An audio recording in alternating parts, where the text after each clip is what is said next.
এই যে বলা হয় যে আল্লাহ তাআলা আদম বানাইতে চাইলেন, ফেরেশতারা প্রতিবাদ করলেন। আল্লাহ তাআলা বললেন ইন্নী জাইলুন ফিল আরদে খলিফা। ফেরেশতারা বলল নাহনু নুসাব্বিহু বিহামদিকা ওয়া নুকদ্দিসু লাক। আমরাই তো তাসবিহ তাহলিল করি, তা আর আবার মানুষ বানায়া খলিফা বানায়া লাভটা কি? এভাবে প্রতিবাদ করছে ফেরেশতারা, কথা ঠিক নয়। আল্লাহ পরামর্শ চান নাই, তারাও আল্লাহকে পরামর্শ দেন নাই অথবা প্রতিবাদ করেন নাই। আল্লাহ তাআলা নিজে ইচ্ছা ব্যক্ত করেছেন আমি এটা করতে চাই, আর ফেরেশতারা তাদের পূর্বে অবিলম্ব জ্ঞান সেটা পেশ করেছে।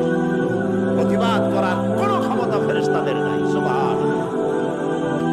আল্লাহ রাব্বুল আলামিন বলেন ওয়াকালু ইত্তাখাযার রাহমানু ওয়ালাদান সুবহানাহু বাল ইবাদুন মুকাররামুন লা ইয়াসবিকুনাহু বিল কওলি ওয়া হুম বিআমরিহি ইয়ামালুন। আল্লাহ তাআলা বলছেন কাফেররা বলে দয়াময় কাউকে পুত্র বানিয়ে নিয়েছেন। পবিত্র সেই মহান সত্তা, ফেরেশতা তো তার সম্মানিত বান্দা মাত্র,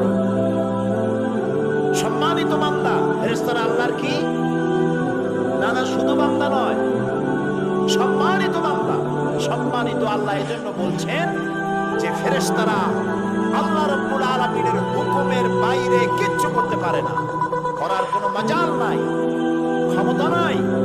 মানুষ এটা করে কিন্তু ফেরেশতারা করে না। লা ইয়াসবিকুনাহু বিল কওল, তারা আল্লাহর হুকুমের বাইরে যেতে পারে না। ওয়া হুম বিআমরিহি ইয়ামালুন, আল্লাহ যা হুকুম করেন শুধুমাত্র তাই তারাই করেন। এক মুহূর্তের জন্য ফেরেশতারা আল্লাহর ইবাদত থেকে, তাসবিহ পাঠ থেকে বিরত থাকে না। আল্লাহ রাব্বুল আলামিন বলেন ইউসাব্বিহুর রা'দু বিহামদিহি ওয়াল মালাইকাতু মিন খিফাতিহি। বিজলি প্রশংসার সাথে তার পবিত্রতা ঘোষণা করে, আর ফেরেশতারা ভীতির সাথে তার পবিত্রতা বর্ণনা করে। কত ফেরেশতা আল্লাহ তৈরি করেছেন তার কোনো শেষ নাই, সীমানা নাই, সংখ্যা আমাদের জানা নেই। وَلَهُ مَنْ فِي السَّمَاوَاتِ وَالْأَرْضِ وَمَنْ عِنْدَهُ لَا يَسْتَكْبِرُونَ عَنْ عِبَادَتِهِ وَلَا يَسْتَحْسِرُونَ। আসমান ও জমিনে যা কিছু আছে এবং তার কাছে রয়েছে, এই সব কিছুই রয়েছে আল্লাহর কাছে। ফেরেশতারা তার বন্দেগী এবং অবাধ্যাচরণ করার ফেরেশতাদের কোনো উপায় নাই। ফেরেশতারা যা করে শুধুমাত্র আল্লাহ তাআলা যা বলেছেন, তার বাইরে ফেরেশতাদের করার কোনো উপায় নেই। ইউসাব্বিহুনাল লাইলা ওয়ান নাহারা ওয়ান নাহারা লা ইয়াফতুরুন। ফেরেশতারা বরং রাত দিন আল্লাহর প্রশংসা এবং গুণকীর্তন করতে থাকেন। লা ইয়াসুনাল্লাহা মা আমারাহুম ওয়া ইয়াফআলুনা মা ইউমারুন। আল্লাহ তাদেরকে যে আদেশ করেছেন এর বাইরে যাওয়ার, বিরুদ্ধাচরণ করার কোনো ক্ষমতা তাদের নাই। তারা শুধু তাই করে যা আল্লাহ রাব্বুল আলামিন তাদেরকে আদেশ করেন। আল্লাহর হুকুমের বাইরে ফেরেশতাদের কোনো কিছু করার উপায় নাই। একথা কোরআন শরীফে বারবার বলে দেওয়া হয়েছে। আমাদের সকলের সাথে দুজন সম্মানিত লেখক লাগিয়ে দেওয়া হয়েছে, কিরামান কাতিবিনা ইয়ালামুনা মা তাফআলুন। দুইজন সম্মানিত লেখক আমাদের সাথে লাগিয়ে দেওয়া হয়েছে ফেরেশতাদের মধ্য থেকে। তারা আমরা যা করি এ সব কিছু তারা দেখে, তারা লেখে, এবং আমরা যা করি সব তারা জানতে পারে, এবং তাদেরকে বিভ্রান্ত করার কোনো উপায় নাই। একদিকে ফেরেশতাদের কর্তব্য সম্পর্কে আল্লাহ তাআলা বললেন, অন্যদিকে এই ফেরেশতাদের আরো কাজ আছে।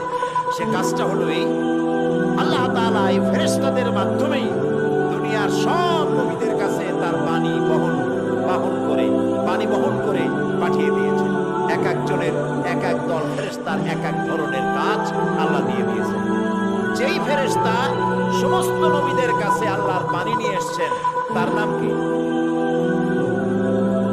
আল্লাহ রাব্বুল আলামিন বলেন, ইন্নাহু লাকাউলু রাসূলিন কারীম। এটি হচ্ছে নিঃসন্দেহে এক সম্মানিত ফেরেশতার বর্ণনা। নবী করিম সাল্লাল্লাহু আলাইহি সাল্লাম মসজিদে হারামের মধ্যে নামাজ পড়তেছিলেন। হযরত ওমর তখনও কাফের ছিলেন। তিনি চিন্তা করলেন রাসূলকে মারার জন্য বহু টাকার বিনিময়ে মারবেন, তাকে হেনস্থা করবেন, লাঞ্ছিত করবেন। এসে মসজিদে দাঁড়ায়ছেন, দেখতে পেলেন নবীজি নামাজ পড়ছে। তার ধারণা হলো কিছু বলা ঠিক হবে না, আচ্ছা নামাজটা শেষ করুক, তারপরে আমি যা হয় করব। নবীজি নামাজ পড়ছেন, তেলাওয়াত করতেছেন। আল্লাহর নবী তেলাওয়াত শুনতে পেয়ে হযরতে ওমর জীবনে এমন সুন্দর তেলাওয়াত আর তিনি কোনোদিন শোনেন নাই। তার মন বলল মুহাম্মদ সাল্লাল্লাহু আলাইহি ওয়াসাল্লাম নিশ্চয়ই তাকে জেনারা এই কথাগুলি শিখায় দেয়, তা না হলে কথা পায় কোথায়? হযরত ওমর বলেন, আমি যখনই চিন্তা করেছি নবীজি এগুলি কোন জিন মুহাম্মদ সাল্লাল্লাহু আলাইহি ওয়াসাল্লামকে এগুলি শিখায়, যখন চিন্তা করলাম তখন তিনি নামাজের মধ্যে জবাব দিলেন যেন মনে হলো তিনি পড়লেন, ইন্নাহু লাকাউলু রাসূলিন কারীম। না, এটা জিনের কথা নয়, এটি মহান পবিত্র ফেরেশতার বর্ণনা যিনি বহন করে নিয়ে আসছেন। হযরত ওমর চিন্তা করলেন জিনের কথা নয়, বুঝলাম, তাহলে মুহাম্মদ সাল্লাল্লাহু আলাইহি সাল্লাম কবি হয়ে গেছেন, নইলে এত সুন্দর করে মিলায় মিলায় বলেন কি করে? কোরআন শরীফে মিল্লা দারুন, আয়াতগুলির একটা সাথে আরেকটা অপূর্ব মিল। তার ধারণা হলো মুহাম্মদ সাল্লাল্লাহু আলাইহি সাল্লাম কবি হয়ে গেছেন। হযরত ওমর বলেন, আমি যখন এই চিন্তা করেছি অমনি নবীজি নামাজের ভেতরে আমার সে কথার জবাব দিয়ে দিলেন। তিনি বললেন,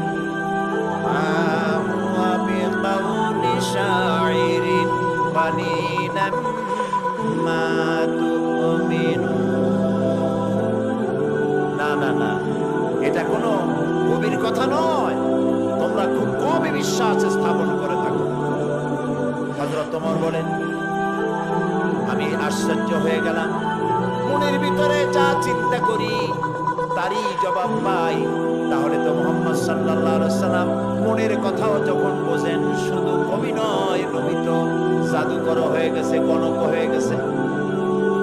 মুহাম্মদ সাল্লাল্লাহু আলাইহি সাল্লাম গণক হয়ে গেছে বলেন নাউজুবিল্লাহ।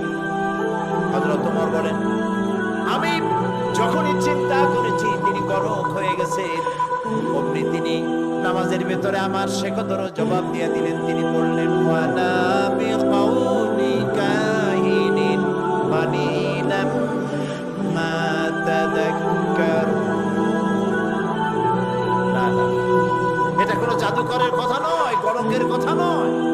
হযরত ওমর বলছেন, আমার মনে হলো যেন আমার পায়ের তলা থেকে মাটি সরে যাচ্ছে। আমি যা বলি তার জবাব আসতেছে নামাজের মধ্যে, মনে মনে বলি আর তার জবাব আসে। তিনি চিন্তা করলেন, এটা জেনের কথা নয়, এটা কবির কথা নয়, এটা গণকের কথা নয়, তাহলে এটা কি? হযরত ওমর বলেন, আমি যখনই চিন্তা করলাম তবে এটা কি, অমনি নবীজি আমার সে কথার জবাব নামাজের মধ্যে দিয়ে দিলেন। তিনি পড়লেন, তানজিলুম মির রাব্বিল আলামিন। এটা মহান আল্লাহ রাব্বুল আলামিনের নাযিলকৃত কিতাব। হযরত ওমর বলছেন, আমার মনে হচ্ছিল যেন ইসলাম, ঈমান, তার শেকড় সত্য আমার কলিজার মধ্যে গেড়ে বসতেছে। কিন্তু তখনও তার ঈমান আনার সময় হয় নাই, এই জন্য তিনি ঈমান আনতে পারেন নাই। প্রিয় ভাই সব, নবীর কাছে আদম আলাইহিস সালাম থেকে শুরু করে মুহাম্মদ সাল্লাল্লাহু আলাইহি ওয়াসাল্লাম পর্যন্ত সমস্ত নবীদের কাছে বাণী বহন করে নিয়ে আসছেন কে? আল্লাহ তাআলা বলেন, ওয়া ইন্নাহু লাতানজিলু রাব্বিল আলামিন নাযালা বিহির রূহুল আমিন। নিঃসন্দেহে এটা রব্বুল আলামিনের অবতীর্ণ কিতাব, যা নিয়ে বিশ্বস্ত আত্মা অবতরণ করেছে, অর্থাৎ জিবরাইল আলাইহিস সালাম। আল্লাহ যেমন ভাবে দিয়েছেন, জিবরাইল তেমন ভাবে আনছেন। একটি শব্দেরও, একটি অক্ষরও এদিক ওদিক হয় নাই। সুবহানাল্লাহ। দেখুন, এই কোরআন শরীফের মধ্যে কতগুলি সূরা? 114। প্রত্যেকটি সূরার শিরোনামে কি আছে? কয়টা সূরায় নাই? একটাই নাই। একটা সূরায় বিসমিল্লাহ নাই। কেন নাই? সেটা আল্লাহ রাব্বুল আলামিন ভালো জানেন। কোরআন নাজিলের বিশুদ্ধতা সম্পর্কে আরো অনেক প্রমাণ সামনে আমি দেব ইনশাআল্লাহ। এখানে একটা কথা বলে রাখি, কোরআন বিশুদ্ধতার এটাও একটা প্রমাণ। যেহেতু সূরা তাওবায় নাজিল, সূরা তাওবা নাজিলের সময় আল্লাহ বিসমিল্লাহ বলেন নাই। হযরতে জিবরাইল রাসূলের কাছে নাজিল করার সময় বিসমিল্লাহ বলেন নাই। তাই সাহাবায়ে কিরাম যখন লিখেছেন বিসমিল্লাহ বাদ পড়ে গেছে। কিন্তু 19 এক কেরামতি আছে কোরআন শরীফের মধ্যে, ওয়া আলাইহা 19। 19 এক হিসাব আছে। সেই হিসাব আমি কোথাও গত বছর না কবে বলছি, আজ বড় দরকার। যেহেতু 114 হলে পরে 19 দিয়া ভাগ করা যায়, কিন্তু বিসমিল্লাহ তো 114টা সূরার একটা জায়গায় কম হয়ে গেল। একটা জায়গায় যে কম হয়ে গেল, এই জন্য সূরা আন-নামলের শুরুতে একবার বিসমিল্লাহ বলা হয়েছে, আর একবার সূরা নামলের ভিতরে হযরত সুলাইমান রানী বিলকিসের কাছে যে চিঠি লিখেছেন তার উপরে আর একবার বিসমিল্লাহ যোগ হয়ে কোরআনের ভিতরে 114টা পুরা হয়ে গেল। সুতরাং ফেরেশতাদের উপরে ঈমান আনতে হবে এভাবে, তারা আল্লাহর সম্মানিত কি বান্দা। মাশাআল্লাহ, বুঝতে হয়ে গেছে। ফেরেশতারা আল্লাহর সম্মানিত বান্দা, এবং ফেরেশতাদের উপরে ঈমান আনা আমাদের জন্য ফরজ। ঈমান আনা কি? আমানার রাসূলু বিমা উনজিলা ইলাইহি মির রাব্বিহি ওয়াল মুমিনুন কুল্লুন আমানা বিল্লাহি ওয়া মালাইকাতিহি ওয়া কুতুবিহি ওয়া রুসুলিহি। রাসূল এবং মুমিনগণ এই বিষয়ের প্রতি বিশ্বাস করেন যা তার রবের পক্ষ থেকে রাসূলের প্রতি অবতীর্ণ হয়েছে। এরা সকলেই আল্লাহ এবং তার ফেরেশতা এবং তার কিতাব এবং সকল রাসূলের উপরে আমরা ঈমান আনি। লা নুফাররিকু বাইনা আহাদিন মির রাসূলি। আমরা নবীদের মধ্যে পার্থক্য সৃষ্টি করি না। নবী, রাসূল, আখিরাত, ফেরেশতা সকলের উপরে আমরা ঈমান আনি। এই আয়াতে কারিমাগুলি দিয়ে স্পষ্ট হয়ে গেল যে ফেরেশতাদের উপর ঈমান আনা শুধু আল্লাহর প্রতি ঈমান আনার জন্যই নয়, বরং কিতাবের প্রতিও ঈমান আনার জন্য ফেরেশতাদের উপরে ঈমান আনা ফরজ। কথা কি বুঝে আসছে? আলহামদুলিল্লাহ। সুতরাং এই ফেরেশতাদের দিয়ে আল্লাহ একজনকে দিয়ে ওহী পাঠাইছেন, আর অন্যান্য যারা আছে কাউকে দিয়ে বৃষ্টি বর্ষণ করান, কোথাও দুর্ভিক্ষ নাজিল করেন, কোথাও ঘূর্ণিঝড়, কোথাও প্লাবন, কোথাও বন্যা, কোথাও মহামারী, কোথাও ভূমিকম্প ইত্যাদি। যখন যেখানে যা খুশি আল্লাহ ফেরেশতাদেরকে ব্যবহার করেন। ফেরেশতারা সব আজ্ঞা বাহক, গোলাম, সম্মানিত বান্দা। একথা স্পষ্ট করে মনে আমরা ধারণা করে নিতে পারি যে ফেরেশতারা আল্লাহর হুকুমের বাইরে কোনো কাজ করে না। এবার কিতাবের প্রতি ঈমান, এটার নাম কি? এটার নাম কোরআন। কিন্তু সেই সাথে এই কোরআনের অনেকগুলি নাম আছে। এক নাম হলো কিতাব, এর এক নাম হলো নূর, হুদা, শিফা, তানজিল, যিকর। কোরআনে কারীমের বুরহান, অনেকগুলি নাম আল্লাহ নিজেই রেখেছেন। ইসলামের পরিভাষায় কিতাব বলতে বোঝায় এমন গ্রন্থকে যা মানুষের পথ নির্দেশের জন্য আল্লাহর তরফ থেকে রাসূলের কাছে নাজিল হয়, তাকে বলা হয় কিতাব। এ অর্থের প্রেক্ষিতে কিতাব হচ্ছে আল্লাহ তাআলার সেই মহান কিতাব যার ব্যাখ্যা বিশ্লেষণ করেছেন মুহাম্মদ রাসূলুল্লাহ সাল্লাল্লাহু আলাইহি ওয়াসাল্লাম। এটি ঐশী বাণী আল্লাহর পক্ষ থেকে নাজিল হয়েছে এবং আল্লাহর হিকমত দেখুন, তিনি কিতাব দিয়েছেন আর নবী দিয়েছেন। কি দিয়েছেন বলেন? কিতাব আর নবী। যদি শুধু নবী আসতেন আর কিতাব না আসতো, তাহলে নবীদেরকে মানুষেরা আল্লাহ অথবা তার ছেলেবেলে বানায় ফেলত, ঠিক না? ঈসা আলাইহিস সালামকে আল্লাহর ছেলে বানাইছে না? উযাইরকে আল্লাহর ছেলে বানাইছে না? এভাবে বানিয়ে ফেলত। আবার যদি নবী না আসতো, শুধু কিতাব আসতো, তাহলে মাঝি হারা নৌকার মতো অবস্থা হতো। যে নৌকায় মাঝি নাই, ওটা যদি কর্ণফুলীতে ছেড়ে দেন, কি অবস্থা হবে বলেন? কি অবস্থা হবে? এগুলি ধাক্কা, ওগুলি ধাক্কা, দুই করে ধাক্কা খাইয়া পাতালপুরের নেমন্তন্ন খাইতে যাওয়া, ঠিক না ভাই? এজন্য আল্লাহ রাব্বুল আলামিন বান্দাদের উপরে আছেন, একদিকে দিয়েছেন কিতাব আর কিতাব বোঝার জন্য দিয়েছেন নবী। সুবহানাল্লাহ। নবী না দিলে আমরা কিতাব বুঝতে পারতাম। এই জন্য প্র্যাকটিক্যাল আর থিওরি দুইটা আলাদা জিনিস। বুঝাবার জন্য আমি বলি, রদ উদ্দেশ্য বয়কার লয় লয় আকার কি হয় কত?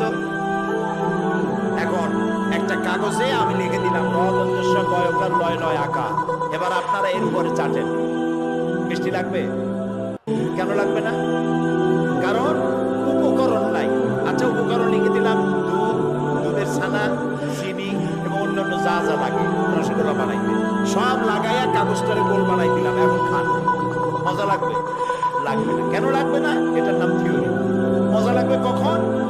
থিওরিকে প্র্যাকটিক্যালে আনতে হবে। দুধ কিনতে হবে, ছানা বানাইতে হবে, সেই ছানাগুলিকে গোল বানাইয়া ফর্মে এনে জাল দিতে হবে চিনির শিরায়, তারপরে উঠাইয়া এরপরে প্লেটে রাখবেন, চামচ দিয়ে কাটবেন, জিব্বার মধ্যে দিবেন, ঠক ঠক করে গিলবেন। মজা লাগবে কিনা? মজা লাগবে। এই কোরআন শরীফ হলো কাগজে লেখা রসগোল্লার। এটা থিওরি, এর প্র্যাকটিক্যাল যদি না হয় তাহলে কোরআন আমরা বুঝব। আল্লাহ রাব্বুল আলামিন গোটা বিশ্বের মানুষের প্রতি এই রহম এবং করুণা করেছেন। কোরআন মানুষের জন্য মানুষ বুঝতে পারবে না বলে ব্যাখ্যা প্রয়োজন। সেই জন্য কোরআনের ব্যাখ্যা দেওয়ার জন্য আল্লাহ রাব্বুল আলামিন রাসূলের জীবনকে ব্যাখ্যা হিসাবে পেশ করেছেন। রাসূলের জীবন কোরআনের ব্যাখ্যা। সুবহানাল্লাহ বলেন। কোরআনের ব্যাখ্যা। হযরত আয়েশা সিদ্দিকা রাদিয়াল্লাহু তাআলা আনহাকে প্রশ্ন করা হয়েছে, হে রাসূল, হে মা আয়েশা, রাসূলুল্লাহর চরিত্র আখলাক সম্পর্কে আমাদেরকে কিছু শোনা। তিনি বলেছেন, কোরআন পড়ো নাই? তারা বলেছেন, হ্যাঁ কোরআন পড়েছি। কোরআন পড়েছো তো আবার রাসূলের চরিত্র আমার কাছে জানতে আসা দরকারটা কি? কোরআনে কারীমের মধ্যে যা তোমরা তেলাওয়াত করেছো তার স্পষ্ট ব্যাখ্যা যদি দেখতে চাও, আল্লাহর নবীর জীবনের দিকে তাকায়া দেখো। নবী হচ্ছেন কোরআনের মুজাসসাম নমুনা। 30 পারা কোরআন শরীফে যা আছে, রাসূলের 23 বছরের নবুয়তের জীবনে তাই আছে। রাসূলের 23 বছরের জীবনে যা, 30 পারা কোরআন তাই। এই দুই কোরআন আর নবী, এই দুইয়ের মধ্যে কোনো পার্থক্য, কোনো ব্যবধান নাই। সুবহানাল্লাহ। এখন কোন দিকে যাবেন? কোন দিকে যাবেন? একদিকে নেতারা ডাকতেছে সমস্যার সমাধানের দিকে, আমাদের দিকে আসেন। আমরা অনেকগুলো একসাথে হইছি, আসেন আমার সাথে। আবার কেউ বলছে আমার দিকে আসে। এখন যাবেন কোন দিকে যাবেন? নাজাত কোথায়? নাজাত কোথায়? নাজাত আল্লাহ এবং রাসূলের দিকে, কোরআনের দিকে। আর আল্লাহ তাআলা বলছেন, এই কিতাব দিয়ে আর হাদি দিয়ে আমি পাঠিয়েছি পৃথিবীর বুকে। বলে কুল্লে কওমিন হাদ, আমি প্রত্যেকটি জাতির জন্য একজন পথপ্রদর্শক পাঠিয়েছি। আল্লাহ তাআলা এরকম করেন নাই যে আমাদেরকে সৃষ্টি করে অন্ধকারে ছেড়ে দিয়েছেন যাতে আমরা পথ না পাই, এরকম না। আমাদের সৃষ্টিও করেছেন, নবীও দিয়েছেন, কিতাবও দিয়েছেন। আল্লাহ রাব্বুল আলামিন বলেন, ওয়াজআলনাহুম আইম্মাতান ইয়াহদুনা বিআমরিনা, আমি প্রত্যেক উম্মতের জন্য হাদি দিয়েছি। দিয়েছি, হেদায়েতকারী দিয়েছি, যিনি আমার হুকুমে জনগণকে পরিচালিত করবেন এই দায়িত্ব দিয়েছি। এটি হচ্ছে একটা ইলম যা আল্লাহর পক্ষ থেকে আসে। হযরত ইব্রাহিম আলাইহিস সালাম তার পিতাকে বলেছিলেন, ফাত্তাবি'নি আহদিকা সিরাতান সাবিয়্যা, হে আমার পিতা, আমার কাছে এমন ইলম আসছে যে ইলম আপনার কাছে আসে নাই, সুতরাং আপনি আমার অনুসরণ করেন। সমস্ত নবীদেরকে ইলম দিয়েছেন কে বলেন? আল্লাহ তাআলা বলেন, ওয়ালাকাদ আতাইনা লুকমানাল হিকমা, আমি লোকমানকে জ্ঞান দান করেছি। ওয়ালাকাদ আতাইনা দাউদা ওয়া সুলাইমানা ইলমা, আমি দাউদ আর সুলাইমানকে জ্ঞান দান করেছি। সমস্ত নবীদেরকে আল্লাহ তাআলা জ্ঞান দান করেছেন। নবীরা দেশ পরিচালনা করেছেন, আর তাই জনগণ সুখী হয়েছে, সমৃদ্ধশালী হয়েছে। কোরআন আমরা ছেড়েছি, তাই কপাল খুলেছে। এই কথা ঠিক কিনা? এই কথা ঠিক কিনা? কোরআন তো এই জন্য আসে নাই যে আমরা কোরআনের কারণে মার খাবো, এই জন্য কোরআন আসছে। আল্লাহ রাব্বুল আলামিন সূরা তাহার মধ্যে বলেছেন, তাহা মা আনজালনা আলাইকাল কুরআনা লিতাশকা, নবী হে, কোরআন আমি আপনার উপরে এই জন্য নাজিল করি নাই যে কোরআন আপনাকে হতভাগ্য বানায় দেবে।